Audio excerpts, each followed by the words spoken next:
Du Rudi, mir ist was Saublöds passiert. Was hast du denn angestellt?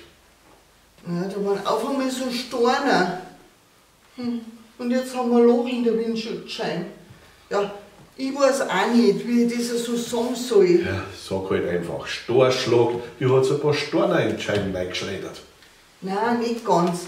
Es ist eher so, dass ich in Steine reingeschleudert bin. Hä? Naja, in die Mauerstor vom Nachbarn. Hä, wie bitte?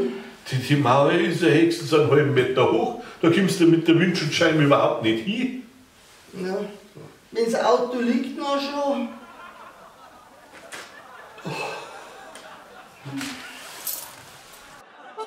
Bayern Comedy wird unterstützt durch die private Landbrauerei Schönraum.